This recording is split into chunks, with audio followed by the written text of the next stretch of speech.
Pastor Nom, there's a king, a very wealthy, great king. He had 4 wives. And the 4th wife is the one he loves the most. So finally he falls sick, and the sickness is terminal, and he was dying. The doctors have told him you're going to die, and he knew he was dying. He was barely holding on. And he was frightened about the afterlife. He didn't want to go lonely. He didn't want to go abandoned. He wanted at least one of the 4 wives to accompany him. And then in his heart, he wanted the one he loved the most to come with him. So he told the 4th wife, please, this is the only thing I want you to do for me. Come with me. So the 2 of us will remain and marry and keep in afterlife, so I don't become lonely and dejected there. The woman said, what? It's not possible. I cannot come with you. My love for you does not reach that level. And this is the woman where he invested, buys her gold, cars, all that.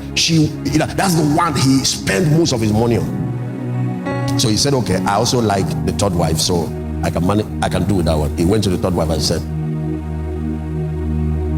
come with me. That one was more blunt. Just told him, let me be honest with you. The moment you die, I'm getting married. I'm marrying another person. He spent millions on spoiled this 3rd wife. It was pretty, very attractive. He said, let me not lie to you. I'm not dying with you. Forget about that thought. I mean, I've already even made plan. I'm getting married to another person. I will belong to another man. He now went to the 2nd wife. He also took care of the 2nd wife, not as much. So he said, please. 2nd wife said, to be honest with you, I love you. And I can promise you one thing, you can be sure I will do it. I'll make sure you get a very good burial. I will be there. I'll make sure. I will even cry because I will miss you. But immediately after burial, I'm moving on with my own life. You have lived your life. Don't come and tell me to die with you. At that moment, he was now hopeless crying, but he heard the voice of the 1st wife saying, I'll die with you. I'll go with you. And she was the one he neglected while he was frolicking with this younger wife. She was the one, and the guy started crying and weeping. He said, I'm so sorry. I wish I knew that you are like this. He said, you married me first, and I will remain true to you, and I will follow you to the grave. He said, I wish I can take back the hand of the clock. I will have spent on you, I will have.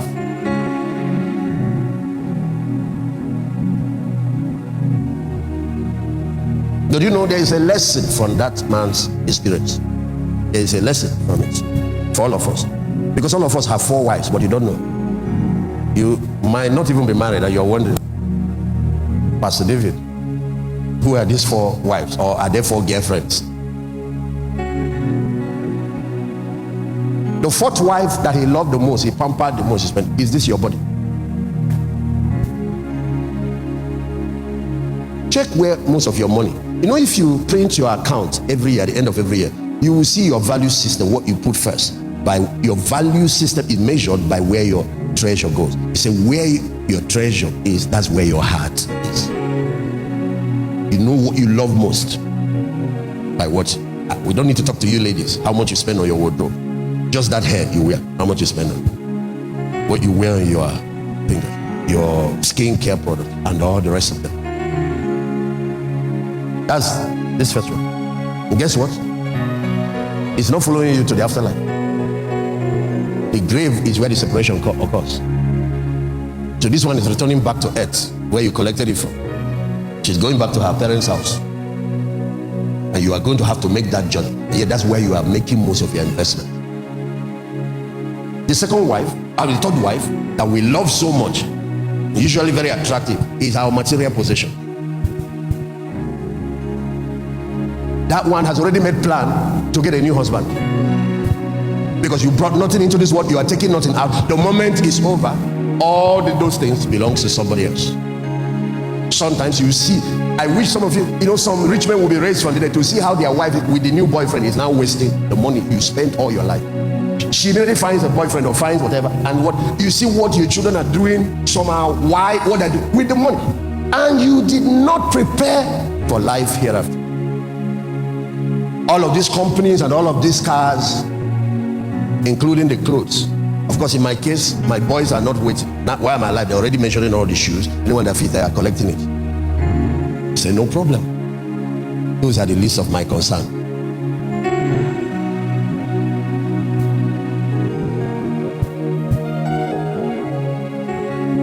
The second wife, and many of us pay less attention to her, but she's more loyal than this other one. Is our family. Our family. And usually the only thing they will do, they will attend the burial, cry if need be. Some don't even cry. Before you go, they're already fighting over your possession.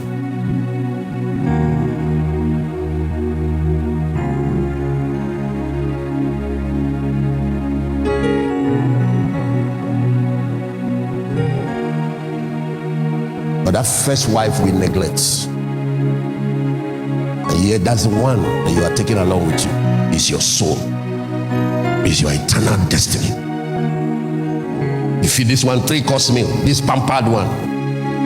You feed that one 1 cold snack a week. You feed this one 3-course meal a day. This one that wants to kill you. You feed that one 1 cold snack a week. But it's only on Sunday you come here to hear the word. You don't have time to study your Bible. You don't have time to invest, and you are not making investment not only in your spiritual development, you're not making investment in eternity. Naked came I into this world, and naked will I go. You met everything here, you are leaving all of them here. You're taking nothing with you. I don't care who you are, and I pray that the Nigerian politicians and leaders of society across the continent of Africa and the world will hear the voice of God today. The opportunity you have to transfer wealth is through the impact you make in the kingdom of God to advance his kingdom, and the impact you make on your fellow human beings.